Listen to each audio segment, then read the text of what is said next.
ప్రాంతాల్లో అభివృద్ధి అన్ని వర్గాలకు సంక్షేమ పథకాలను కూటమి ప్రభుత్వం అందిస్తుందని మంత్రి సత్యకుమార్ వెల్లడించారు. తిరుపతిలో జరిగిన బహిరంగ సభలో ఇదే విషయాన్ని CM Chandrababu, deputy CM Pawan Kalyan చెప్పారన్నారు. 2 ఏళ్లలో ఆరోగ్య శాఖ పరంగా చేసిన అభివృద్ధి ప్రణాళికలను ప్రజలకు చెబుతున్నామని తెలిపారు. అన్ని వర్గాలకు నాణ్యమైన వైద్య సేవలు అందేలా కూటమి ప్రభుత్వం చర్యలు తీసుకుంటుందని తెలిపారు.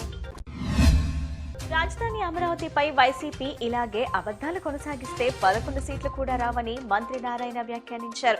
కొండవీటి వాగు, పాలవాగు పనులు వేగంగా జరుగుతున్నాయని, 2 వాగులపై 60 బ్రిడ్జిలు కడుతున్నామని వెల్లడించారు. వర్షాకాలంలో ఎక్కడా నీరు నిలవకుండా చూస్తున్నామని తెలిపారు. అమరావతిలో కేంద్ర ప్రభుత్వ కార్యాలయాల నిర్మాణానికి కేంద్ర కేబినెట్ ఆమోదం తెలిపిందని నారాయణ అన్నారు. కేంద్ర మంత్రి పీయూష్ గోయల్ కు ముఖ్యమంత్రి నారా చంద్రబాబు నాయుడు జన్మదిన శుభాకాంక్షలు తెలిపారు. వికసిత్ భారత్ సాధన దిశగా వాణిజ్య, పరిశ్రమలు మరియు వాణిజ్య వృద్ధికి ఆయన చేస్తున్న కృషిని చంద్రబాబు కొనియాడారు.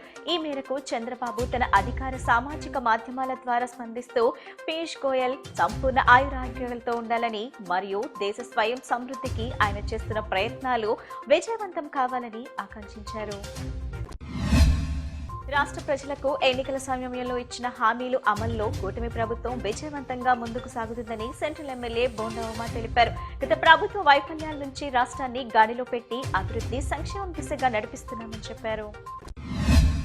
స్వచ్ఛాంధ్ర స్వర్ణాంధ్రలో భాగంగా నగరాన్ని శుభ్రంగా ఉంచడంతో పాటు స్వచ్ఛ సర్వేక్షణలో నగరానికి మంచి ర్యాంక్ తీసుకురావడానికి, ప్రజల్లో చైతన్యం తీసుకురావడానికి ఆపరేషన్ క్లీన్ స్వీప్ కార్యక్రమాన్ని నిర్వహిస్తున్నట్లు ఎన్టీఆర్ జిల్లా కలెక్టర్ లక్ష్మీషా తెలిపారు. ప్రజలను మమేకం చేసి నగరాన్ని పరిశుభ్రంగా ఉంచడానికి ముఖ్యమంత్రి చంద్రబాబు ఇచ్చిన పిలుపు మేరకు చేపడుతున్న ఆపరేషన్ క్లీన్ స్వీప్ కార్యక్రమంలో అనేక మంది ఎంతో ఉత్సాహంగా పాల్గొంటున్నారని చెప్పారు. నగరానికి శుభ్రంగా ఉంచడంలో ప్రతి ఒక్కరూ భాగస్వాములు కావాలన్నారు. రాష్ట్రంలోని ప్రతి మహిళను పారిశ్రామికవేత్తగా తీర్చిదిద్దటమే సీఎం చంద్రబాబు లక్ష్యమని ఎన్టీఆర్ జిల్లా టీడీపీ అధ్యక్షురాలు గద్దె అనురాధ పేర్కొన్నారు. మహిళా పారిశ్రామికవేత్తలను ప్రోత్సహించడంలో అటు కేంద్ర ప్రభుత్వం, ఇటు రాష్ట్ర ప్రభుత్వం ఎంతో సానుకూలంగా వ్యవహరిస్తున్నాయని కొనియాడారు. రాష్ట్రంలో సీఎం చంద్రబాబు నాయుడు డ్వాక్రా గ్రూపుల ద్వారా మహిళలను పెద్దపీట వేసి వారికి అవసరమైన రుణాలు అందిస్తూ చిన్న పరిశ్రమల ఉత్పత్తులను తయారు చేసుకునేలా అండగా నిలుస్తున్నారని ప్రశంసించారు. వైసీపీ ప్రభుత్వ హయాంలో 2019లో జరిగిన సచివాలయ నియామకాల్లో భారీ అక్రమాలు జరిగాయని, అర్హులైన లక్షలాది మంది నిరుద్యోగుల పొట్టగొట్టి తమ సొంత క్యాడర్కు ఉద్యోగాలు ఇచ్చుకున్నారని Andhra Pradesh biodiversity board chairman Neelayapalem Vijay Kumar తీవ్ర ఆగ్రహం వ్యక్తం చేశారు.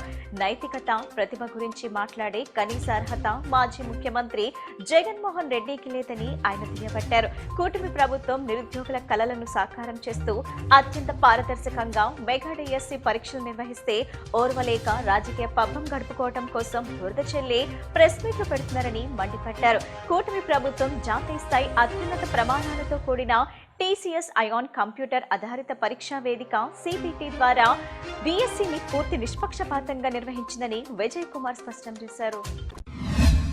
ప్రభుత్వ 2 ఏళ్ల పాలనపై మాజీ మంత్రి విడుదల రజని తీవ్ర విమర్శలు గుప్పించారు. చంద్రబాబు చీకటి పాలనతో ప్రజలు విసిగిపోయారని, ప్రభుత్వం ఎప్పుడు కూలిపోతుందా అని ఎదురు చూస్తున్నారని వ్యాఖ్యానించారు. తిరుపతి సభలో 2 ఏళ్ల పాలనలో సాధించిన అభివృద్ధి, ప్రజలకు కలిగిన ప్రయోజనాలను గురించి చెప్పకుండా ప్రతిపక్షాలపై విమర్శలకు మాత్రమే పరిమితమయ్యారని ఆరోపించారు.